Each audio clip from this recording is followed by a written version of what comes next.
نحمده ونصلي على رسوله الكريم اما بعد فاعوذ بالله من الشيطان الرجيم بسم الله الرحمن الرحيم رب اشرح لي صدري ويسر لي امري واحلل عقدة من لساني يفقهوا قولي رب زدنا علما اللهم فقهنا في الدين اللهم انا نسألك علما نافعا وعملا متقبلا ورزقا طيبا اللهم انفعنا بما علمتنا وعلمنا ما ينفعنا وزدنا علما آمین یا رب العالمین۔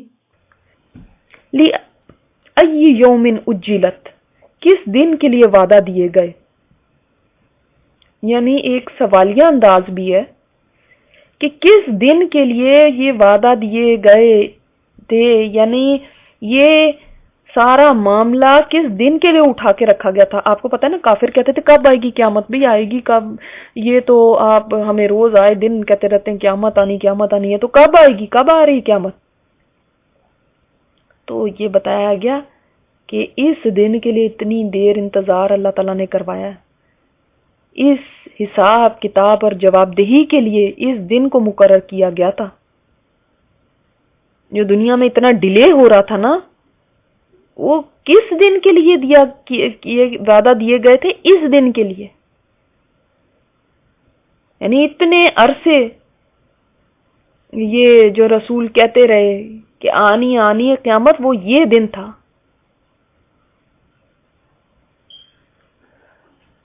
لیوم الفصل، فیصلے کے دن کے لیے یہ سب کام اٹھا کے رکھا ہوا تھا، لوگوں کو مہلت دی ہوئی تھی، لوگوں کو منمانیاں کرنے کی آزادی دی ہوئی تھی اس دن کے لیے کہ یہ فیصلے کا دن آئے۔ اس دن اللہ نے پوچھنا تھا، اس لیے نہیں پہلے پوچھا، فیصلے کے دن کے لیے، اس دن کی وارننگ دینے کے لیے رسول آئے تھے۔ جیسے سیلاب آتے ہیں، طوفان آتے ہیں، پہلے سے لوگوں کو وارننگ دے دی جاتی ہے نا کہ کوئی بڑا طوفان آنے والا ہے، تو اللہ تعالیٰ نے اس اتنے بڑے زلزلے، اتنے بڑے دھماکے کے لیے جو قیامت کا ہونا ہے، اس سے لوگوں کو وارن کرنے کے لیے رسول بھیجے ہیں۔ سمجھ آئی بات؟ آپ نے دیکھا ہوگا کہ ایک طوفان کی فورکاسٹ ہوتی ہے اور گروسری سٹورز پہ دودھ، بریڈ وغیرہ یہ ختم ہو جاتے ہیں، ہے نا، اتنا لوگ سٹاک کرتے ہیں، حالانکہ یہ انسانوں کی دی ہوئی فورکاسٹ ہے۔ بعض دفعہ طوفان بالکل ہی رخ بدل لیتا ہے، اور ایسا ہوتا ہے، آپ نے ایکسپیرینس کیا ہوگا کہ کچھ بھی نہیں ہوتا، کچھ ہٹ ہی نہیں کرتا، پھر بھی انسان کتنی تیاری کرتے ہیں۔ مگر وہ طوفان، وہ زلزلہ، وہ تباہی جس کے آنے کی اطلاع رب کائنات دے رہا ہے، کسی انسان نے نہیں دی ہے، اور وہ بھی قسمیں کھا کر دے رہا ہے، جس کا وہ وعدہ کر رہا ہے۔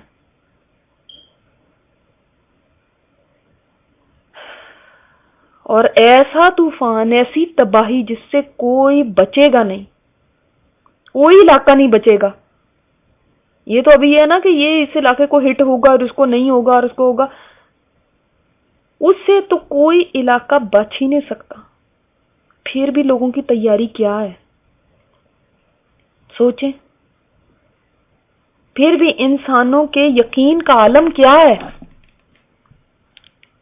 اس خبر کے اوپر اتنا بھی یقین نہیں ہے جتنا یقین کسی ماہر موسمیات پر لوگ کرتے ہیں، کیونکہ یقین ہوتا تو ہم یوں بے فکرے تو نہ ہوتے، ایسے یوں آزادی کی زندگی نہ گزارتے،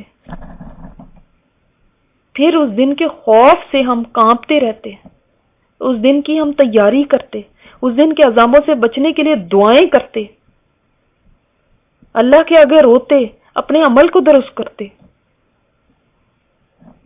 مسئلہ یہ ہے کہ ہمیں اس دن کا یقین نہیں ہے۔ اللہ تعالیٰ فرماتے ہیں اس دن کے لیے میں نے یہ ساری کاروائی اٹھا کے رکھی ہوئی ہے، اس دن کے لیے اللہ تعالیٰ آج نہیں پکڑ رہے، کیونکہ وہ دن آنا ہے، اس دن اللہ نے پوچھنا ہے۔ وما ادراک ما یوم الفصل، تمہیں کیا پتا کہ فیصلے کا دن وہ کیا ہے، تمہیں پتہ ہی نہیں ہے کہ وہ دن ہے کیسا۔ جس کے بارے میں سورہ شورا میں پڑھا تھا، یاد ہے آپ کو؟ فریقٌ فی الجنہ و فریقٌ فی السعیر. وہ دن ہوگا جب ایک گروہ جنت میں ہوگا اور ایک فریق ہوگا سعیر میں، جلتی آگ میں ہوگا. یعنی تیسری تو کوئی جگہ ہے نہیں، دو ہی گروپس ہوں گے، ایک گروپ جنت میں اور ایک جل رہا ہوگا جہنم میں. یہ وہ دن ہے، فیصلے ہو جائیں گے. جب کسی کے لیے کیا فیصلہ ہوتا ہے یہ تو آج نہیں پتا. پھر کتنے آرام سے ہم بیٹھے ہیں. اور فصل سے مراد اگر جدائی لی جائے، فاصلے سے ہے نا، تو جدائی کا دن ہے. اس دن سب کے درمیان جدائیاں ہو جائیں گی.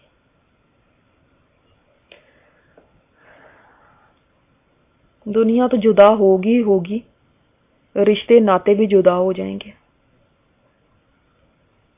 لوگ اس کو بڑا ہلکا معاملہ سمجھتے ہیں، حالانکہ تمہیں کیا پتا کہ یہ دن کیا ہے، کتنا سخت دن ہے، کتنا بڑا دن ہے. وَيْلٌ يَوْمَئِذٍ لِّلْمُكَذِّبِينَ، ہلاکت ہے اس دن جھٹلانے والوں کے لیے. جھٹلانے والے کون ہیں؟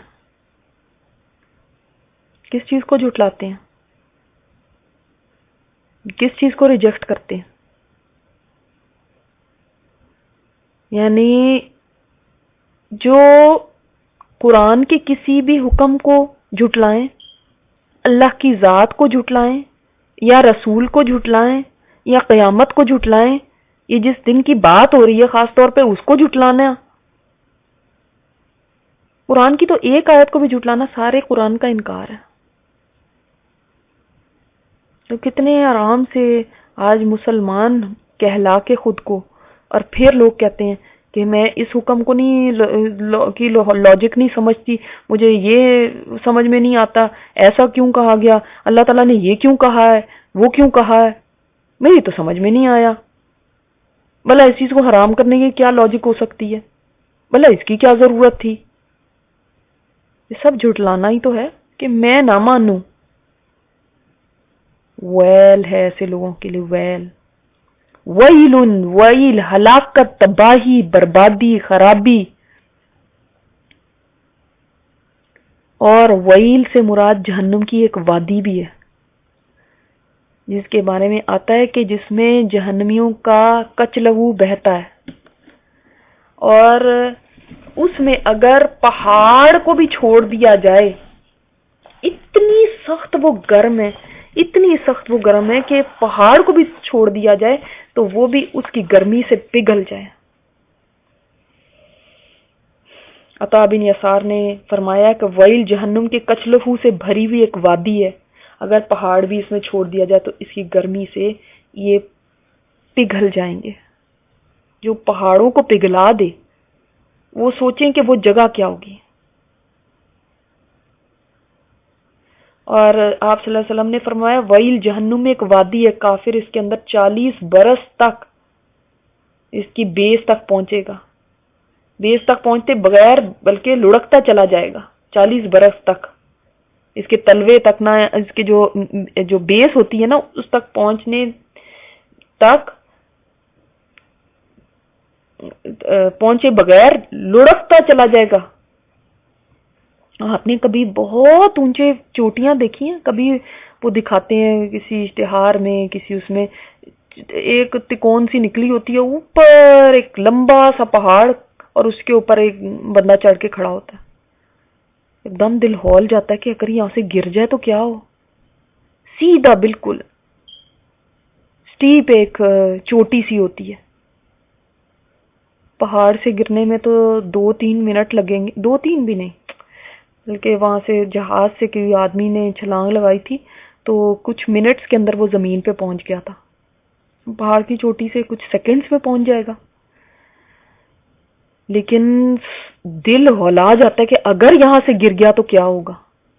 تو سوچیں جس جگہ میں اتنی ڈیپتھ ہو کہ 40 سال تک لڑکتا چلا جائے انسان، وہ کتنی نیچے ہوگی. کوئی گہرے سے گہرا کنواں آپ امیجن کریں، اس میں بھی 40 سال نہیں لگیں گے. 1 سال کیا، 1 دن بھی نہیں لگتا، 1 گھنٹہ بھی نہیں لگتا. جہاز سے ایک آدمی نے چھلانگ لگائی تو وہ چند منٹ میں پہنچ گیا اور جہاز بہت اوپر لے کے گئے وہ. تو سوچیں آپ یہ کہ یہ جگہ کیا ہوگی جس میں اتنی گہرائی ہے. اور حالت یہ ہے کہ اس کے اندر جو جیسے حدیث میں آتا ہے کہ اہل جہنم کے زخموں کی پیپ اس وادی میں جمع ہوگی. پیپ، لہو، گندگی، ان کے زخموں کا دھون. جیسے آپ دیکھیں ہسپتالوں میں پیپ جمع کرنے کے لیے یا لوگوں کا گند جمع کرنے کے لیے جو ان کے زخموں سے نکلتا ہے، خاص بولز ہوتے ہیں یا ٹریز ٹائپ ہوتی ہیں، یا کبھی کبھی لوگوں کے ساتھ بیگز لگائے ہوتے ہیں جس کے اندر ان کے وہ سب چیز جمع ہو رہی ہوتی ہے. سوچیں یہ جہنم کی وہ جگہ ہے جہاں پہ جہنمیوں کا گند، پیپ، غلاظت جمع ہوگی. وہ جگہ کیسے ہوگی؟ وہ جگہ سلیکٹ کی گئی ہے مکذبین کے لیے. یہ کوئی چھوٹی بات نہیں ہے. اور یہاں پہ دیکھیں کافرین نہیں کہا، للکافرین، یہ نہیں کہا مکذبین. یعنی ایسے تمام لوگ مکذب ہیں جو اللہ کے حکموں کو جھٹلاتے ہیں. کچھ تو اللہ کو ہی نہیں مانتے نا، تو اس کے حکموں کو بھی نہیں مانتے، ظاہر سی بات ہے. کچھ اللہ کو مان کے بھی نہیں اس کے حکم مانتے اور اس کو جھٹلاتے ہیں، باقاعدہ اعلان کرتے ہیں کہ ہم نہیں مانتے. تو اللہ تعالیٰ کا بھی اعلان ہے ان کے لیے کہ ویل ہے ایسے مکذبین کے لیے. اور کتنی یہ سخت سزا ہے. سوچیں یہ آیت بار بار اس صورت میں آئی ہے. استغفر اللہ، اللہم اجرنا من النار. اللہ تعالیٰ فرماتے ہیں الم نہلک الاولین، کیا نہیں ہم نے ہلاک کیا پہلوں کو؟ ذرا تاریخ اٹھا کے دیکھو تو صحیح، کتنے ہی تم سے پہلے گزرے ہیں جن کو ہم نے ہلاک کیا. تم نے کبھی نہیں پڑھی پچھلے زمانوں میں قیامت کو جھٹلانے والوں کی ہلاکت کی باتیں؟ قوم نوح آئی، عاد آئی، سمود آئی، سب ہلاک ہو گئے. وہ بھی نہیں ماننا کرتے تھے. اور ہم میں سے بہت سے لوگوں نے اسکول کالج میں ہسٹری کا سبجیکٹ پڑھا ہوا ہے، اور کتنی بار ہم نے پڑھ کے یہ سوچا ہو کہ کتنے ہی لوگ ہم سے پہلے آئے، انہوں نے آخرت کو جھٹلایا، حساب کتاب کے یقین کے بغیر زندگی گزاری، پھر ان کے ساتھ کیا انجام ہوا. ہم ان کے چھوڑے ہوئے آثار کو دیکھتے ہیں، ان جگہوں کو وزٹ کرتے ہیں جہاں پہ ایسی کچھ تباہی آئی تھی اور پوری کی پوری بستی مٹ گئی.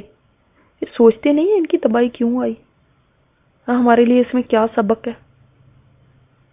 ثم نتبعہم الآخرین، پھر ہم پیچھے لاتے ہیں ان کے بعد والوں کو. پہلے بھی لاشوں کے ڈھیر لگے ہوئے ہیں. اللہ کے عذاب میں مبتلا ہونے والے بے کفن بے آسرا کھلے میدانوں میں پڑے رہے. ان کو کفن دینے والا بھی کوئی نہیں تھا، ان کو قبر تک پہنچانے والا بھی کوئی نہیں تھا، قبر بھی نہیں ان کو نصیب ہوئی. اور کتنے ان کے بعد ہیں جو انہی کے پیچھے جانے کی تیاری کر رہے ہیں، اسی طرح کے کام کر رہے ہیں. تو بعد والوں کو بھی اللہ تعالیٰ نے فرمایا ہم پیچھے لاتے ہیں ان کے بعد والوں کو، یعنی کہ بعد والوں کو بھی ہم ان کے پیچھے چلتا کریں گے. کیوں؟ دونوں میں ایک ہی چیز کامن ہے. کیا؟ پہلوں نے بھی نہیں مانا تھا، بعد والوں نے بھی نہیں مانا. بعد والے بھی نہیں مان رہے. وہ بھی قیامت کا انکار کرتے تھے، یہ بھی قیامت کا انکار کرتے ہیں، آخرت کا انکار کرتے ہیں. اور اس میں مشرکین مکہ کو بھی کہا گیا ہے کیونکہ وہ بھی تھے نا کہ نہیں مان رہے، تو ان کو بھی بتایا گیا کہ جیسے پہلوں کو ہلاک کیا تھا نا، ہم ان کے پیچھے آپ صلی اللہ علیہ وسلم کے جھٹلانے والوں کو بھی لا سکتے ہیں. جنہوں نے آپ صلی اللہ علیہ وسلم کو نہیں مانا وہ بھی اسی طرح کے انجام کو پہنچ سکتے ہیں جیسے پچھلے گئے تھے. کذالک نفعل بالمجرمین، اسی طرح ہم کیا کرتے ہیں مجرموں کے ساتھ. جو بھی مجرم ہوگا، چاہے وہ پہلوں میں سے ہو چاہے بعد میں آنے والوں میں سے ہو، اللہ تعالیٰ کو اس چیز کی پرواہ نہیں کس زمانے میں ہو. 21 سینچری کا بہت ماڈرن آدمی ہو یا نوح علیہ السلام کا پتھر کے زمانے کا کوئی انسان ہو، اگر ایک ہی کام کرو گے تو انجام ایک ہی ہے. ہم اپنے آپ کو سمجھتے ہیں کہ ہم آج بہت نئے زمانے کے لوگ ہیں، نئے لوگ ہیں، وہ پرانے لوگ تھے ان کو تو کوئی سمجھ نہیں تھی. آج ہمارے پاس ٹیکنالوجی ہے، ہمارے پاس برینز ہیں، ایسے لگتا ہے جیسے پرانے لوگوں کے اندر تو کوئی دماغ تھا ہی نہیں. ایسے ہی سمجھتے ہیں نا آج کے لوگ اپنے آپ کو، بہت بڑی چیز سمجھتے ہیں کیونکہ ہم نے ترقیاں بہت کر لی ہیں، ہم نے یہ ایجاد کر لیا وہ کر لیا. لیکن اللہ کے ہاں چاہے وہ اس صدی کا بندہ ہے چاہے وہ پرانے زمانے کا، چاہے وہ غاروں میں رہنے والا ہے اور چاہے وہ اونچی عالی شان بلڈنگوں میں رہنے والا ہے، اگر وہ مجرم ہے، اگر وہ وہی کام کر رہا ہے جو پچھلوں نے کیا ہے، تو اللہ کی نظر میں دونوں ایکول ہیں. دونوں نے اگر ایک ہی راستہ چوز کیا ہے تو وہ کسی بھی زمانے میں ہوں کوئی فرق نہیں پڑتا. کیا دیا اس 21ویں صدی نے ہمیں؟ اس صدی میں آنے کا کیا فائدہ ہوا اگر ہماری سوچ وہی ہو جو قوم لوط کی سوچ تھی، جو قوم شعیب کی سوچ تھی. وہ بھی اپنے پیغمبر کو کہتے تھے کہ کیا ضرورت ہے یہ کیسے ہم کاروبار کریں اگر ہم ہیرا پھیری نہ کریں تو، کیسی ہمیں باتیں بتاتے ہو تم؟ یہ اپنے جو پاک دامی کی باتیں نا اپنے پاس رکھو، یہ تو بزنس چل ہی نہیں سکتا اس طرح. اگر تمہاری سوچ وہی ہے جو ان کی تھی، تم کیا 21ویں صدی کے اپنے آپ کو روشن خیال اور بہت نیو سینچری کے نیو وہ ذہن والے لوگ سمجھتے ہو؟ آج یہی سمجھتے ہیں نا کہ ہم سیولائزڈ ہیں. کیا سیولائزڈ ہو؟ اور تمہاری اور ان کی سوچ میں کوئی بھی فرق نہیں ہے. جو بھی مجرم ہوگا، وہ پہلے زمانے کا ہو، وہ آج کا ہو، وہ آپ صلی اللہ علیہ وسلم کے وقت میں ہو یا وہ 25ویں صدی میں آ کے ہو، اگر مجرم ہے تو اللہ تعالیٰ کے ہاں کسی کے لیے اس لیے کوئی رعایت نہیں ہے کہ وہ بعد میں پیدا ہوا. مجرم سب ایک ہی انجام کو پہنچیں گے. جنہوں نے انبیاء کی تکذیب کی، جنہوں نے قیامت کے دن کی تکذیب کی، اس کو نہیں ماننا، جنہوں نے اللہ تعالیٰ کی بات کو نہیں ماننا، اللہ تعالیٰ کی عذابوں کی تکذیب کی، اس کے عذابوں کو نہیں مانا، وَيْلٌ يَوْمَئِذٍ لِّلْمُكَذِّبِينَ، ہلاکت ہے اس دن جھٹلانے والوں کے لیے. تو کسی بھی چیز کو جھٹلائے، وہ دین کے کسی حصے کو بھی جھٹلاتا ہے. جیسے میں نے آپ کو بتایا، چاہے وہ کتاب کو جھٹلا رہا ہے، دین کو جھٹلا رہا ہے، اللہ کی بات کو جھٹلا رہا ہے، اس کے رسول کو، کوئی بھی جس نے جھٹلایا دین کی کسی بھی بات کو، وہ اسی میں ہے کہ اس کا یہ اعلان ہے ویل کا. آج کچھ لوگ ہیں جو کہتے ہیں ہم اللہ کو مانتے ہیں لیکن آپ صلی اللہ علیہ وسلم کی رسالت کو نہیں مانتے. جھٹلانے والوں کے لیے ویل ہے، بہت سخت فیصلہ ہے، اور یہ اللہ کا فیصلہ ہے، اس کے فیصلے بدلا نہیں کرتے.